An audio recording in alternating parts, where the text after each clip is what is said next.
Hi, this is Katie King with AutoCAD. And recently I ran into a problem. I was making a dynamic block for one of my customers, and I wanted to have two different visibility lists. Of course, AutoCAD only allows for one visibility parameter. And if I use one visibility parameter in this situation, there are so many variations that it's overwhelming for the user to access the list. So I wanted to break it into two lists. So I did some research and found that it is possible to use multiple lookup parameters to emulate the process of having visibilities. I found a couple of resources online that kind of got me in the right direction, but some of those instructions were a tiny bit hard to follow, so I thought I'd make a video that would explain it, and hopefully one more way to see it might clear up some questions for some people. I know we all learn differently, so hopefully this will help. As soon as I figured out the complexities, I kind of felt like it was only right that I should create a video that might help others with the same issues. So I'm going to step through the process, and this is a little bit of a lengthy process. So be prepared to take about, you want to save about an hour or more for this particular situation. So this is what I had. I had basically several different types of sofas, 7 to be exact. And each one of those sofas, I needed to have 4 configurations. I needed both side tables, as you can see here, no side tables, one on the left and one on the right. So really there's 28 different possible configurations that I needed. So the first step that I did was I used the block edit command, and I made me a new block and I named it what I wanted named. And then once I created that block and had it in there, let me go in and just edit this particular block. So we'll jump straight into this block. So I already created this block, and I started it with just the first type of sofa that I wanted. And then I added all my visibilities. Now, you probably already know how to make a basic visibility parameter, but really what you're looking at is just a visibility set. So I dropped a visibility set in, and then I used that visibility set and created all of the possible configurations that I needed. That means that I have 28 visibilities in here. And as I move across these, you can see I have this love seat with all 4 configurations, the 6-foot love seat with all 4 configurations, and blah, blah, blah, blah. There's 28 of those. All right, so once you get those in there, and I know that in itself is going to take a minute, so don't give yourself a hard time about that. That's how long it takes. Once you get that visibility parameter created, you're going to grab that and you're going to make this so it doesn't show. And you're going to set it to 0 grips. So no properties, no grips. We don't want this thing to be accessible by the user. Once I have that built and edited so that it doesn't show, the next thing I'm going to do is I'm going to create 2 parameters. Now, this is where it got confusing for me with other instructions that I found online. So I'm going to try to explain what the purpose of these guys is. And what I'm going to do is create a parameter, and really this can be pretty much almost any parameter. I found it easier to understand with a linear parameter. So I'm going to create a linear parameter, and I'm going to set it just to be 12 inches long. Okay, and I'm going to drop this in there. And the first thing I'm going to do with this parameter is name it. And what I'm going to name it is by the 2 things that I need. I need to separate sofa types and side table visibilities. So I'm going to name this one sofa type. Okay, and then I'm going to add a list to this one. So it's a sofa type, and it's a linear parameter, and it's going to be a list. And the list is going to be as many numbers as what I have sofa types for. So the easy way to do this is I'm just going to put 1 for each one. 1 foot, 2 foot, 3 foot, 4 foot, 5 foot, 6 foot, and 7 foot. It really doesn't matter what numbers you choose. I would choose some kind of consistent values just to make it easier for you. But those are my numbers, and that represents that I have 7 different types of sofas that I want to put in. I'm going to say OK, and that's all configured there. Now, also with this parameter, I'm going to go ahead and once again turn off show properties. Don't want the users to be able to see this. I'm going to turn off the number of grips completely. So I've turned off both of those components. The next thing I'm going to do is add another parameter for my table configurations. So I'm going to come in and do another linear parameter, and I'm just going to kind of eyeball to line it up here. It doesn't have to be lined up, but you know, I'm kind of particular about this kind of thing. So I'm just going to drop it in here. And once again, I'm going to grab that, change the name, and this one is going to be side table configurations. So I'll type it side table, maybe visibilities or something like that, side table visibility. Doesn't really matter what you name these, but as long as you know what you named them and name them what they're for, like what I'm talking about here, you'll be happier and you'll be able to understand this better. I'm going to jump down and turn off the properties and turn the grips to 0 for this one as well. And I want this one also to be a list. And I'm going to add for this, if you remember for my side tables, I need 4 configurations. So for this one, I'm just going to put in 4 numbers. So 1 foot, 2 foot, 3 foot, 4 foot. Okay. Each one of those numbers or each one of these configurations represents a type or a visibility that I want. So now that I've got those 2 parameters set up, they won't work unless you assign an action to them. I know it's kind of weird because we're not even using these other than just as a placeholder. But I am going to go ahead and just stick a move action on them. So I'm just going to pick this guy here and grab that, and now here's kind of the tricky part. I forgot this one step here. When you're doing this, you have to assign an action to the move, right? Well, what I'm going to do is just make a circle that I'm not going to have showing on any of these visibilities. So I'm going to take a little circle and I'm just going to put it kind of at the beginning of this little guy here. And it doesn't really matter how big you make it. It can be super tiny. And I'm just going to copy that circle, and I'll copy it down here and just make another one here. Remember what I'm going to do when I'm done with this is I'm going to take that circle and not make it, I'm going to make it invisible on every one of my visibilities. So now that I have this here, I'll go ahead and now do my move parameter or action. So I'm going to select my parameter, this point, and my little circle. And then I'll just put my move action over here, and then I'm going to repeat that with the other one. I know it seems kind of odd that you have to do this, but it's just a placeholder, and it allows us to get what we want. All right. Now, at some point, like I said, I'm going to go ahead and make those invisible in all the pieces. In fact, if you want to do that now, an easy way to do this is to say, if I do BV hide, which is the block visibility hide, and I'm going to select that circle and hit enter, and it says, do you want to hide that for the current state or all the visibilities? So I'm going to say all. So now it's hidden in all the visibilities. It doesn't matter what I'm doing there. Now the next thing I want to do is I want these parameters to show in all the visibilities. So I'm going to go ahead and do the same thing with them. I'm going to type in that BV command, but I'll do BV show, and I'm going to say I want those all. So now they're good. And just so you know, I picked those first, then I type BV show, boom, now they're available in all the visibilities. I do need those available to show. Now, those aren't going to show to the user because I've turned off the grips and I've turned off the show properties. So now that I have these 2 placeholders there, the next step is to create a parameter that is going to let me create these various lists. And the way this is going to be done is with lookup parameters, like I referred to earlier. The lookup parameter we're going to create is actually going to have 2 tables tied to one lookup parameter. So how you're going to do this is you're going to go to your parameter sets, and you can see that I have a lookup set, and I have one down here called a double lookup set. I'm just going to show you really quick how I created this. Not a huge deal, but I'm just going to hold, oops, didn't mean to click on that. I'm going to hold my control key down, and I'm going to drag and drop lookup set so that I have 2 of them. You'll see now I have 2. I'm going to right click on it, go to properties, and I'm going to rename it just to double lookup set. You can name this thing whatever you want, doesn't really matter. And under the actions, I'm going to click on the actions and then click this little button here.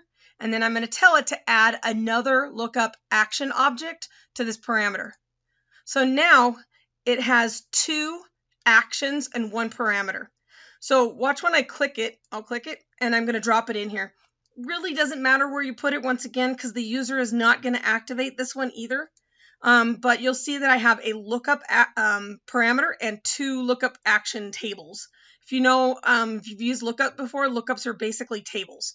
So I'm going to grab this guy here, and you can rename these if you want. This one doesn't matter so much if I actually give it a name, just because it doesn't really use it. But I do like to kind of rename the actions down here just so I know which one's which. So this first one, let me just make sure I have the name here for it. I'm going to rename this one to be Visibilities. And then this one here, I'm going to rename this one. I think I just called it List last time, but you'll see when we get in here. So what I'm going to do next is with these 2 lookups, I'm going to make each one of these point to my parameters here. Now, this can be a bit confusing, so you kind of just have to go on faith the first time you do it. And once you've done it, your light bulb should just pop on. You'll be like, ah, I got it. So the first lookup action table, this one that I've labeled Visibilities, is going to be matching all of your possible variations. And then the second lookup action table is going to name all those variations. So what I'm going to do is go ahead and I'm going to double click this first one here, and it's going to go into the property lookup table. And with this first one, we're going to add both of our linear parameters. So we're going to go to Add Properties, and I'm going to tell it that I want to get sofa type, which is linear, and side table visibilities, which is linear 1. So I'm going to add this one, and then I'm going to come back to Add Properties and add my other linear parameter. So now you can see I have sofa type and side table visibilities, and I can come in and say I want that with that. And that one is going to be 1-1. Okay. And then I come in here and I say I want another number 1 with a 2. And that one is 1-2. Now, can you kind of see why I named them, why I chose the numbers that I chose? It's because it makes it really simple to name these various components. So I can come through here and create all the configurations that I need. Now you can see this can take a few minutes. Because you're going to go, I have 7 of these, right? So you know this is going to take a little bit of time. But hopefully I'm just going to do just a couple so you get the idea. And I would do 2-2, 2-3, name each one of these. I'll go to the 4. We'll do that, 2-4. So now when you're done with, I'm not going to create all of mine. I have another one that's already set up.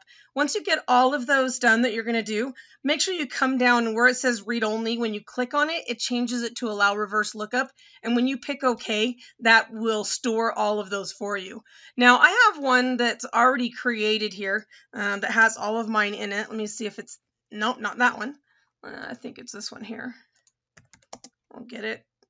I just want them all done. Okay, so if I double click this, you can see that what I have is I have all 7 of my sofa types with all 4 of the side table configurations, and I've got those named with the 1-1, 1-2, 3, 4 through 7-1, 2, 3, 4. Now, this second this second lookup action is going to be a list that you're going to basically pull in the visibility parameter and then match that up with what it's looking up in the other table. Okay, I'll say that again. So, and I'll demonstrate it on this guy over here, the one that I was working on. So if I come back and double click this one, it hasn't been configured yet. What you're going to do on this one is get your visibility state that you created, right? That's the little guy over here that has all your stuff in it. You're going to grab that and say, okay, and add your visibility state in. And then you're going to pull each visibility state. So here's my first one, and I'm going to name that 1-1. It is very important that you use the same lookup here that you did in your first list. Don't name those something different. This is how it's going to match them up. And you're just simply going to go down and get each one of these. So I've got my 5-foot love seat with both tables, my 5-foot love seat with no tables, and so on. I would just do each configuration. I'm matching up the visibility list with my lookup table over here. Okay, I hope that makes sense. Now, I've got this guy over here and it's already completely done over here. So you can see that I have all 28 configurations and 1-1 through 7-4. Now, be really careful and take some time when you're doing these two lookup tables, because if you have a lot of different visibilities, you're going to want to make sure you get them all correct and that you've got them all lined up correctly. So I just, go back through, make sure, hey, this is my very last one. It's an 8-foot sofa with a chaise with the table on the right, and it's 7-4. Just make sure they all line up and I'm good. And then once again, make sure that allow reverse lookup has been activated. And that's done. So we're very close at this point. All we have left to do is create the actual lookups that the users, when they insert the block, are going to use to edit the block. So at this point, those are just a standard lookup set, and you're going to do one for each drop down that you want the users to see. Now, one last thing. Make sure that this lookup parameter doesn't have any grips and is also not showing properties like everything else, right? So we have 1, 2, 3, 4 elements that are not showing properties and don't have any grips. Now, the next component, like I said, is my lookup sets that I'm actually going to use to drive what the users are pulling. So I'm clicking lookup set, and I'm going to drop this in place wherever I want to put it in here. I'm just going to put these, they could go, underneath. It really doesn't matter. It's kind of your personal preference where you put them. I'm going to go ahead and put one here, and then I'll get another one and drop it kind of underneath that one and just put it, about right there. Once again, doesn't really matter, but these are going to be used by the users, so you do want to make sure that both of them have their grips and both of them are showing their properties. It's the only ones that are going to in here. So what I'm going to do is I'm going to name this one by what it's actually doing. So this one is my sofa type, and let's see here. We'll try that again. See if I got it. Sofa type. There we go. And then this one is my side tables. All right, so those are my two controllers. Now, within this one, we're basically going to go to the lookup tables here and then point them to these guys.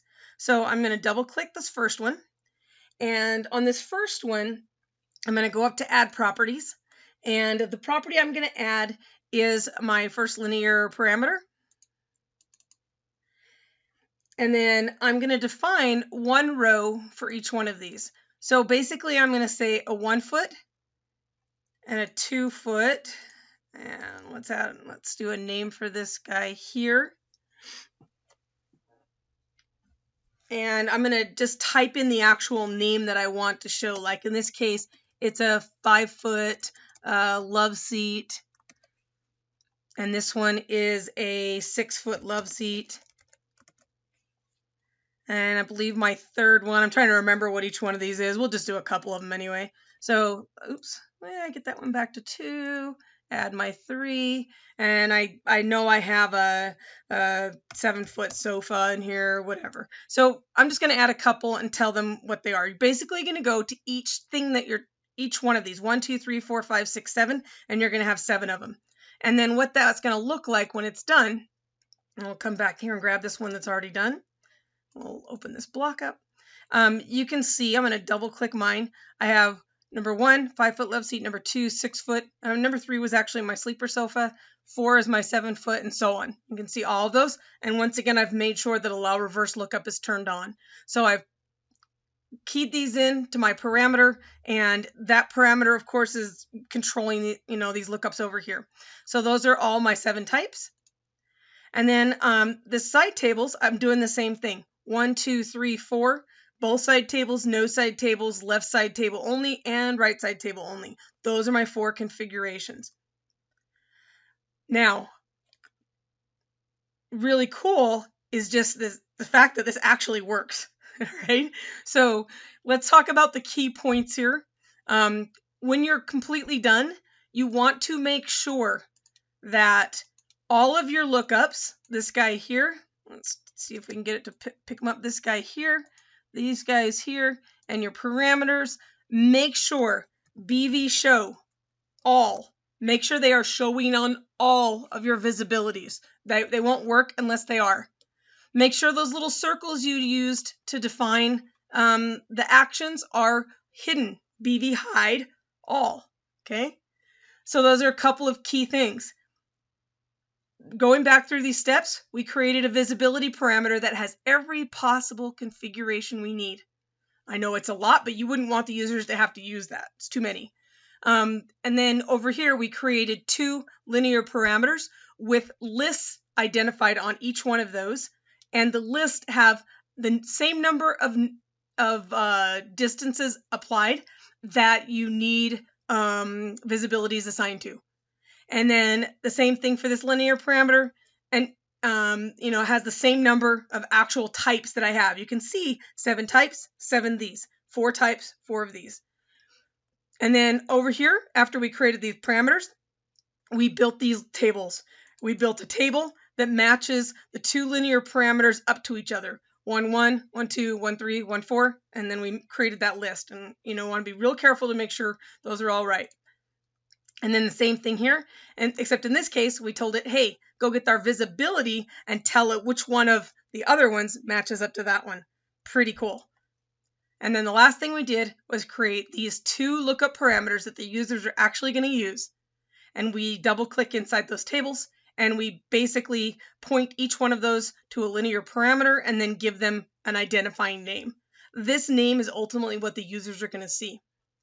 Now, when I'm done, I'm going to close the block editor here, discard my changes, because I don't want to change anything that I did there. And I'm just going to select my block. And you see the only thing I can really see in this particular case is my 2 dropdowns. So let's make sure this thing works. I want an 8-foot sofa with a chaise. There it is. And I want that to have, right now it has both side tables. I want no side tables. Or I want just the right side table. Maybe I want to switch to a 6-foot sleeper sofa. And I want both side tables. Pretty cool. Now, I'll give you a little quick tip on this before we go.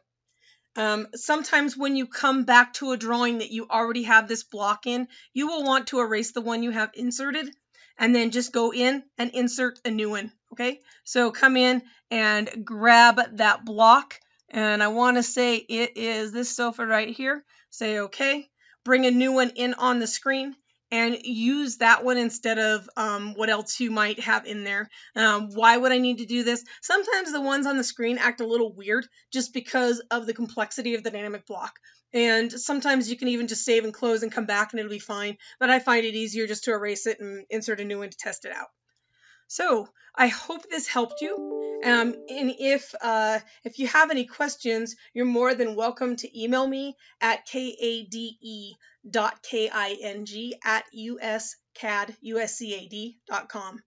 Once again, this is Katie King with USCAD, showing you how to create fake multiple visibilities using lookups in dynamic blocks. Thank you.